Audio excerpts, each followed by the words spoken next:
Moi, c'est Nitsa, bélier ascendant lion, lune en lion. Ce qui me plaît par-dessus tout, c'est d'explorer les mystères de la vie, comprendre pourquoi on est comme on est et trouver des solutions pour exploiter au maximum ses potentiels. Ma maison 8 dominante me pousse à explorer ce qui est caché, à sortir de l'ombre les tabous, les mettre en lumière pour se transformer, se renouveler jusqu'à être parfaitement authentique. C'est pourquoi je t'accompagne grâce à l'astrologie, au transgénérationnel et à toutes mes compétences acquises au fil des années.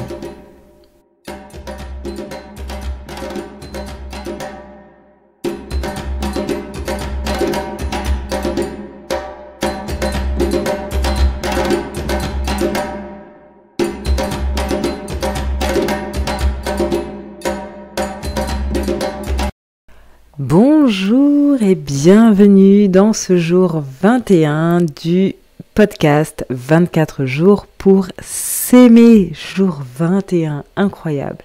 N'hésite pas vraiment à aimer l'épisode, à laisser un avis sur Apple Podcast ou à le partager même en story en me taguant. Voilà, à m'envoyer un petit mail, un petit DM sur Instagram si tu en as envie. N'hésite surtout pas, ça me ferait plaisir de savoir, voilà, où est-ce que tu en es dans ce parcours, comment ça se passe pour toi, comment tu te sens, et puis tes réflexions sur chaque épisode. J'aime bien échanger, j'aime bien toujours avoir des avis. Donc aujourd'hui, on continue un peu dans cette dualité encore pour être sûr qu'on est dans l'union. Parce que l'union, c'est ça qui fait qu'après, on s'aime. Je vais insister beaucoup et je vais utiliser toutes les dualités sous tous les angles possibles. De toutes les manières possibles pour que tu sois enfin, que tu arrives enfin à comprendre qu'il faut t'unir à l'intérieur de toi et dans ton environnement. Voilà, donc j'ai parlé de part d'ombre et de lumière, j'ai parlé de Bélier Balance, j'ai parlé de... bref, j'ai parlé de plein de choses. De perte et d'action, de repos et d'action. Bref, j'ai parlé de plein de façons différentes, ces dualités, mais c'est hyper important de les nourrir et de les unir surtout, d'en avoir conscience. Et donc là, justement, je voudrais revenir sur une autre façon, un autre point. Si tu es sur ce podcast, c'est que tu t'intéresses de près ou de loin au bien-être, peut-être même à la spiritualité. Et ce que je vois souvent, c'est que dans la spiritualité, par exemple, quand on s'intéresse aux chakras, je me souviens quand je faisais des bougies chakras, les gens étaient hyper intéressés pour comment est-ce qu'on se connecte à l'univers, à je sais pas quoi, au grand tout, et nana, et voir mieux. Troisième chakra couronne, bla bla bla bla. En oubliant les premiers chakras. Il y avait un peu justement cet écart entre ceux qui veulent absolument juste travailler, qui sont très terre à terre, et ceux qui veulent absolument aller dans les cieux là, comme si en fait l'un n'était pas possible. Les deux ensemble n'était pas possible, ne pouvaient pas cohabiter. Et d'ailleurs en astrologie, celui qui fait le lien entre les deux, c'est les Gémeaux. Le signe du Gémeaux, en fait, c'est deux lignes à la verticale et en fait qui relient la ligne du bas, donc le bas, la terre, le bas astral, on va dire, c'est pas le bas astral, mais l'aspect incarné terrestre et la ligne du haut qui représente en fait le grand tout, l'invisible, la sagesse. Je vais pas dire la sagesse universelle parce qu'en plus c'est pas vraiment le Gémeaux, mais en tout cas quelque chose d'un peu plus grand. Donc ça, c'est vraiment symbolisé par le Gémeaux, c'est un peu ce messager, cet entre-deux. C'est pour ça qu'il est très duel, le Gémeaux. Il est très... les gens qui ont des Gémeaux autour d'eux, alors des fois, il y a forcément un cliché sur eux, en mode, ils sont instables, parce qu'ils sont entre les deux. Ils sont à la fois très terre-à-terre et en même temps très aériens. À la fois, je veux ça et je veux l'inverse tout le temps. Un peu ce truc. Et leur but, leur grand défi, c'est d'unir ces deux-là. C'est que je peux vouloir ça et l'inverse et unir les deux. Donc peut-être que toi, aujourd'hui, je vais te demander de faire un état des lieux de toi. Est-ce que tu es plutôt trop terre à terre ou est-ce que tu es plutôt dans un peu trop dans les cieux, on va dire, perché. Voilà, je cherchais le mot.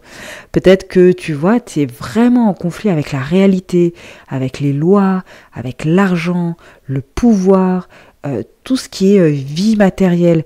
Peut-être que dans ta tête, tu aimerais bien être... tu vois, perché quoi, être tout le temps en méditation, en état modifié de conscience, rejoindre le royaume des anges, je sais pas, tu vois, partir de cette incarnation, t'as l'impression que c'est nul d'être incarné sur Terre, etc. Peut-être qu'à l'inverse, tu as des croyances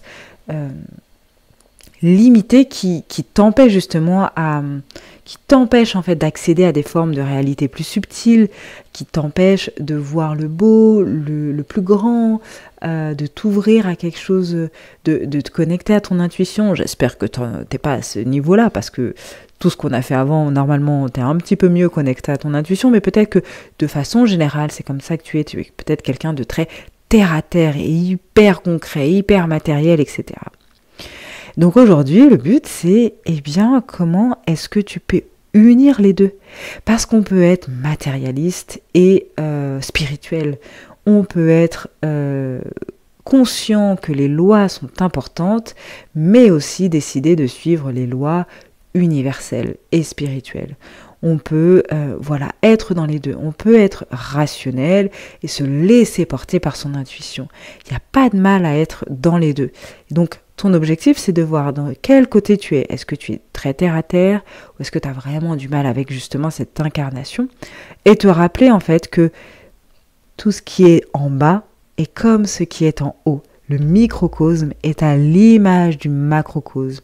Et nous sommes tous reliés. Et la dualité, le conflit, n'existe que si tu les alimentes. Parce que les deux n'ont pas à être opposés. On peut être les deux sans problème. Et ce qui fait la connexion, et j'en avais déjà parlé plusieurs fois, des fois j'ai l'impression vraiment de me répéter énormément, n'hésite pas à me dire justement en DM si je me suis trop répétée, parce que entre le podcast, ce que je dis dans mes accompagnements en transgénérationnel, ce que je dis à mes copines, parce que j'ai des super copines avec qui on discute de la vie, etc. Et ce que je dis aussi à mon fils, enfin bref.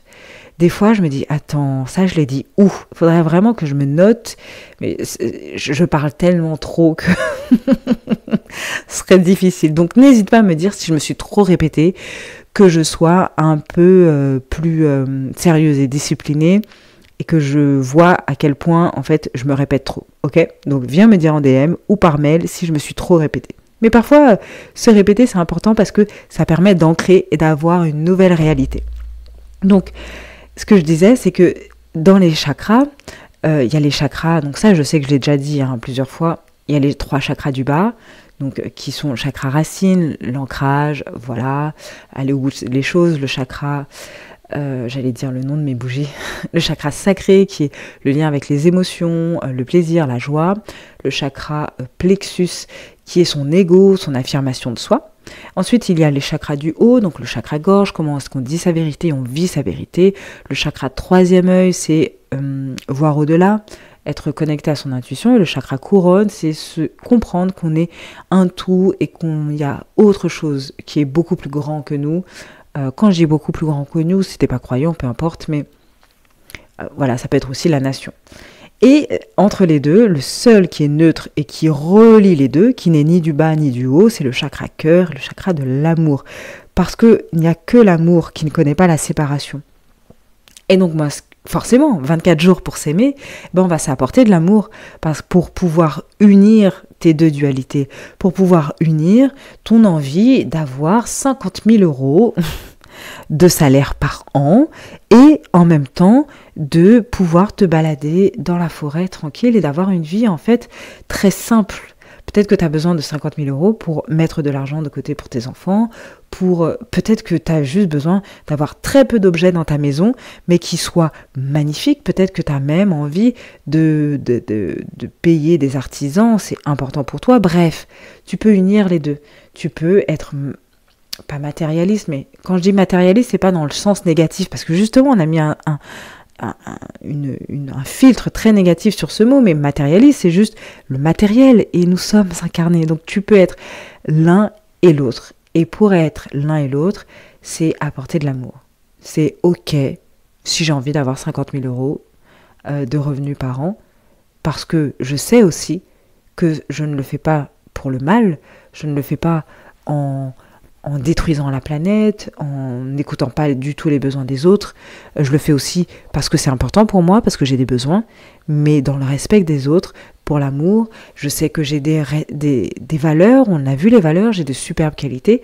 Et donc tout ça, te rappeler ça, c'est mettre dans l'amour et pouvoir unir les deux. Donc, tu as compris, l'exercice du jour, c'est faire un point sur ces dualités. Est-ce que tu es trop terre à terre? Est-ce que tu es trop perché? Comment est-ce que tu peux unir les deux par l'amour? À demain!